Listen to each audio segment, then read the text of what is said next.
Saudara-saudari, marilah kita mendengarkan renungan dengan judul Percaya kepada Anak Allah yang berdasarkan pada Injil Yohanes bab 3 ayat 36. Barang siapa percaya kepada Anak, ia beroleh hidup yang kekal. Tetapi barang siapa tidak taat kepada Anak, ia tidak akan melihat hidup, melainkan murka Allah tetap ada padanya. Dalam nama Bapa dan Putra dan Roh Kudus. Amin. Saudara-saudari terkasih dalam nama Tuhan Yesus Kristus. Inilah kesaksian Yohanes Pembaptis tentang Yesus Kristus, Anak Allah. Sebelumnya, Yohanes memastikan bahwa dirinya bukanlah Mesias atau dia yang diramalkan akan datang. Katanya tentang Yesus, ia harus makin besar, tetapi aku harus makin kecil. Karena Yohanes diutus untuk menyiapkan jalan bagi Tuhan, agar semua orang memandang kepada Dia yang datang dalam nama Tuhan. Yohanes menunjuk kepada Yesus ketika ia berkata kepada para murid dan para pengikutnya, "Lihatlah, Anak Domba Allah yang menghapus dosa dunia. Dialah yang kau maksud ketika kukatakan, kemudian daripadaku akan datang seorang yang telah mendahului aku, supaya ia dinyatakan kepada Israel." Yohanes bab 1 ayat 29b dan 30.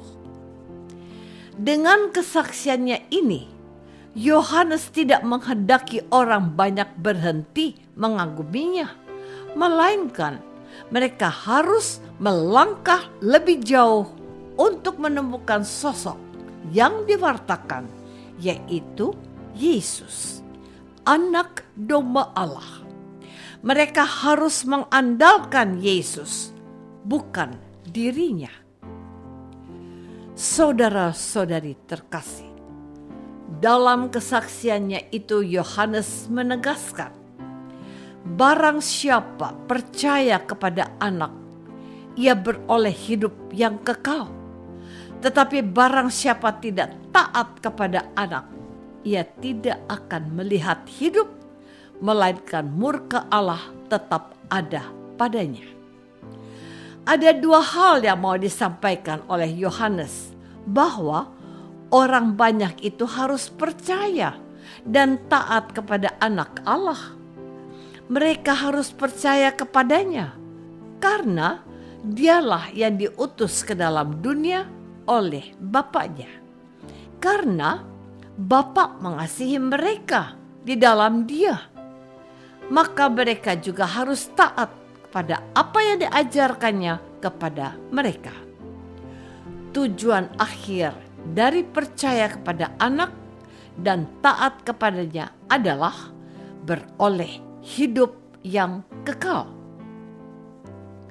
Apa yang lebih berharga daripada memperoleh hidup yang kekal? Bukankah setiap orang yang hidup akan meninggalkan dunia ini? Bukankah semua yang dikumpulkannya di dunia ini tidak akan dibawanya setelah kematiannya? Hai orang bodoh, untuk apa semua yang kau kumpulkan itu? Untuk siapakah itu? Sebab malam ini juga nyawamu akan diambil daripadamu. Firman Tuhan kepada orang yang merasa sudah kaya raya dan hanya mengandalkan harta dunia ini. Saudara-saudari terkasih, dalam pertemuan ibadat memperingati meninggalnya seorang saudara di lingkungan kami, seorang teman memberikan pendalaman iman tentang makna kehidupan dengan sebuah pertanyaan. Mana hidup yang lebih panjang waktunya? Hidup kita sekarang di dunia ini atau hidup kita nanti setelah kematian? Serempak umat yang hadir berkata, hidup setelah kematian. Betul, sebab hidup setelah kematian itu disebut hidup abadi atau hidup yang kekal. Masalahnya adalah ketika kita suatu saat sudah tiba waktunya menghadap Tuhan, apakah kita memperoleh hidup abadi bersama Allah dan memandang wajahnya dari muka ke muka dalam kebahagiaan yang tidak dapat dilukiskan, atau kita hidup abadi dalam penderitaan dalam api kekal, yaitu neraka? Iman kepada anak manusia, yaitu Yesus, yang diwartakan oleh Yohanes Pembaptis adalah hal yang penting. Iman kepada Yesus dan taat kepada perintah-perintahnya menjadi jaminan untuk memperoleh hidup kekal yang membahagiakan. Sebab segala sesuatu yang engkau lakukan untuk salah seorang saudaraku yang paling hina ini, engkau telah melakukannya untuk aku. Apa yang dikatakan oleh Yohanes harus disertai dengan tindakan ketaatan kepada perintah-perintahnya. Sebab iman tanpa perbuatan kasih pada hakikatnya adalah mati. Demikian kata Santo Yakobus di dalam suratnya. Muara dari iman kepada Sang Juru Selamat itu adalah mengasihi Allah dalam diri sesama kita. Bagaimana mungkin kamu mengasihi Allah yang tidak kelihatan, sedangkan engkau tidak mengasihi saudaramu yang kelihatan? Tegas 1 Yohanes. Saudara-saudari terkasih, Santo Yohanes Pembaptis mewartakan pada semua orang untuk mengarahkan perhatiannya kepada Yesus Kristus, Anak Allah. Sekalipun dia lahir ke dunia ini lebih dahulu dari Yesus, tetapi Yesus sudah ada sebelum dunia ini dijadikan. Sebab dia itu anak Allah. Dia adalah firman yang menjadikan segala yang ada ini. Dia ada sebelum aku ada, katanya. Yohanes meminta kita untuk percaya kepada Yesus dan mengandalkan Dia, sebab di dalam Dia ada jalan, kebenaran, dan hidup. Seorang non-Kristen berkata, hanya Yesus, Isa Al-Masih yang berkata bahwa hanya melalui aku kamu dapat sampai kepada Bapa.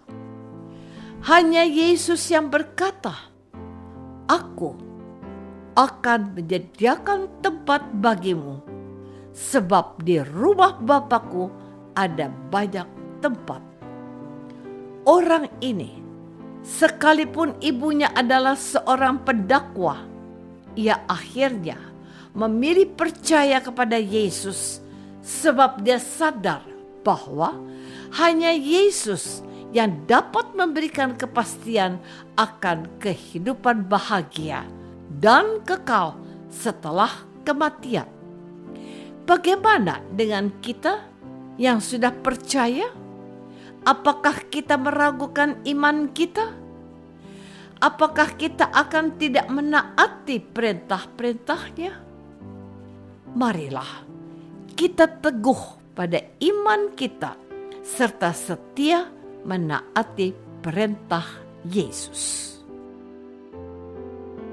Apakah aku masih percaya bahwa Yesus adalah jaminan keselamatan kekal bagiku?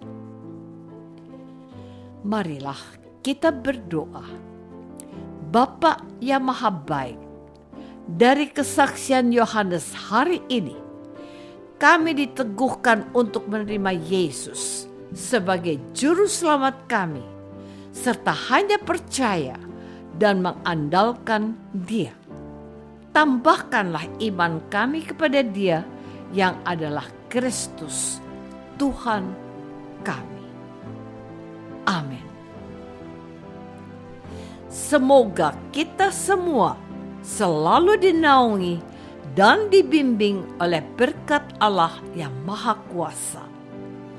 Dalam nama Bapa dan Putra dan Roh Kudus. Amin.